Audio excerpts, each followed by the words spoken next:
Welcome to a description of Nialli Visual Planner. My name is Alan Boycu. I am a co-founder and I lead the design and user experience effort in Nialli.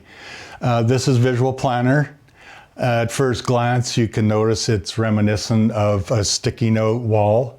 And the main reason for that, it was born out of sitting and observing a construction trailer of teams practicing last planner system, collaborative planning, and working with sticky notes on a wall. In those environments, all the trades and sub-trades have a particular color. We've replicated that notion. They work in certain areas to actually develop the flow and the sequence of their work to get the job done.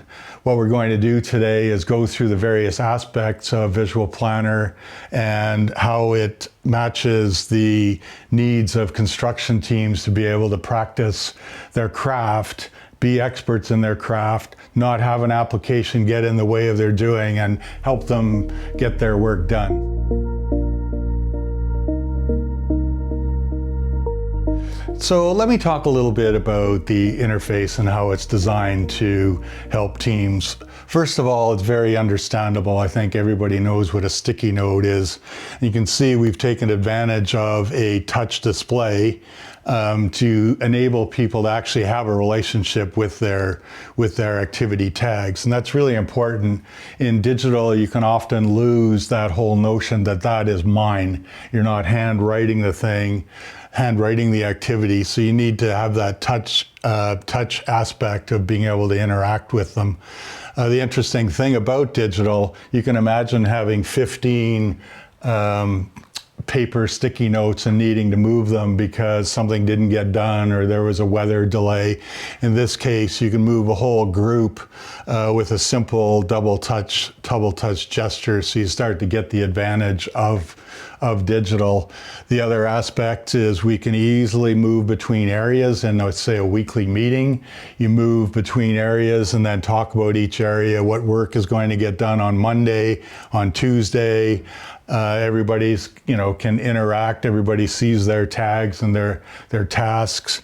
We can move further out in the week and start to look at impacts of even the past week, which we have statused, and we'll talk a little bit about what statusing means. And well, let's talk about that now, because I see a couple of tags haven't been statused. And again, we use gestures where the trade says, yes, I got something done. And then the project manager or superintendent, depending what the terms you're using on your job site, will confirm that. And this starts to generate data that we'll look at when we talk about reporting. The other item is that it's very quick to say, why didn't we get that work done?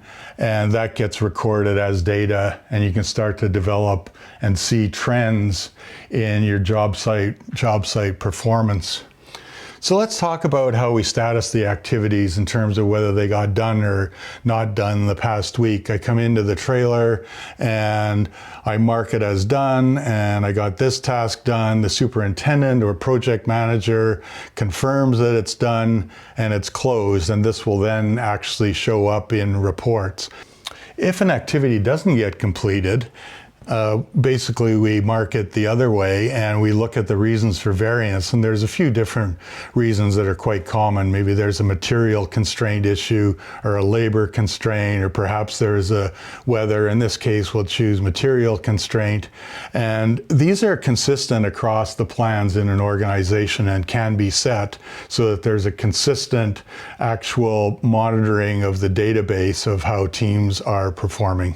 Another benefit of digital sticky notes is you actually can create relationships between activities, which means I can commit to getting this task done, but only if this gets done beforehand, and that's called a dependency. So when we look at a task, we actually see that there's a responsibility here to get this work done. And what is interesting is you can actually create alerts, which you can't do with paper, that says, if this goes late, I get an alert that this can't get done because that dependency or logic tie was created.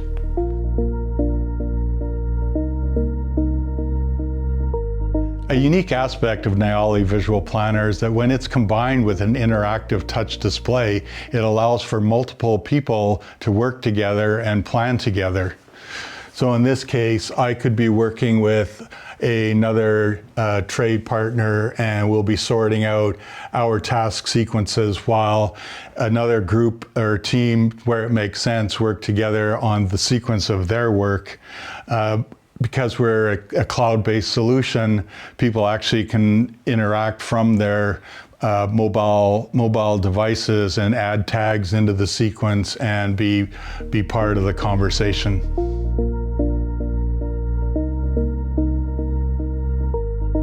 Let's talk about the structure now of Nialli Visual Planner and how it matches the last planner system of planning.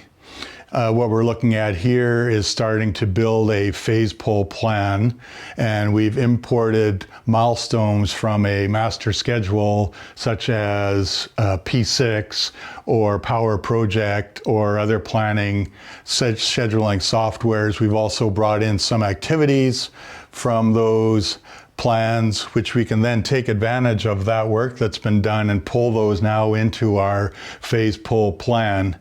We'll bring this activity in, and at the moment it's really just a trade category. So what we do is that trade, be they electrical, we'll go in and say, yes, that is now my tag and I'm committing to it. And let's see, we can compare and say, I think I can do that in less time now that I know more about the project, and adjust the crew size.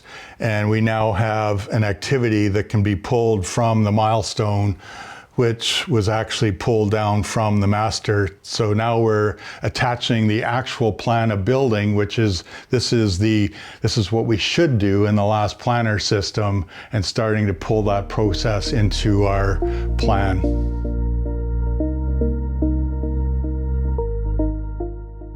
Another aspect of Nialli Visual Planner is the notions of production control, which is really what the last planner system is all about. There are a couple elements that help teams in controlling their planning. One of the big ones is something called a constraint log, where we actually look at a tag and say, I can't do this because there's a constraint. I need this cleared before I can do the activity. The second part that's important is the whole idea that I can start to look at reports about how my team is practicing and planning week over week. In this case, this is called the percent plan complete. I can choose a week of the plan, look at the reasons for variance, and that's why that control was important to capture that very quickly. And I can start to see trends in my different variances. You can see this team was planning, and they really consistently had problems with their supply chain, and they said we have to plan better and further out so we get our materials on site. And you can see their actual trend line went down. And well, it looks like that team is starting to have a problem again.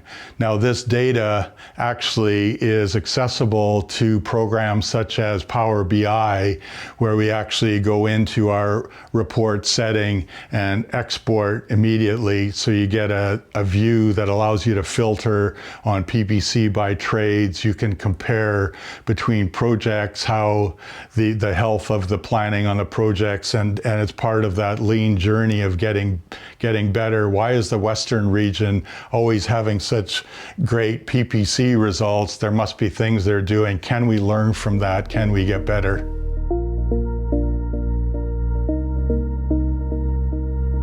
So now we're going to move into taking that phase pull that we've created, and we're going to get into CAN. So we're now 3 to 5 weeks out, and what we can do now is pull in some of our tasks from phase pull into that period and choose an end date, because we're doing a pull plan. Choose done, and it now populates those daily tags from this large sequential activity in the phase pull.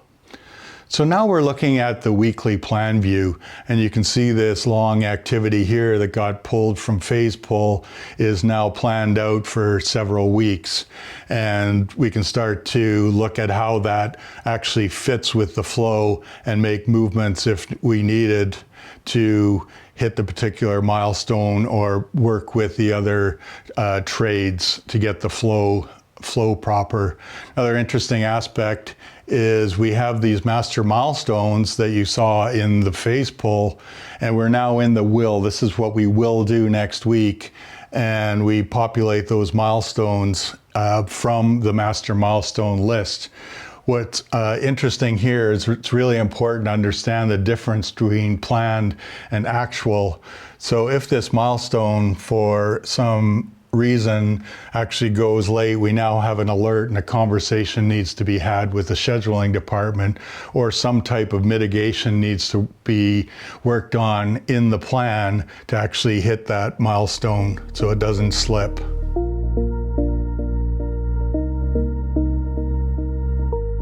I mentioned Power BI, and now we are in the site office, and we're starting to look then at the reporting that we get from the data. I showed how the status of tags creates data. You can see the percent plan complete data here. I can actually go in and start filtering by trade, which is useful for everybody to plan and get better across project, across regions, and across time.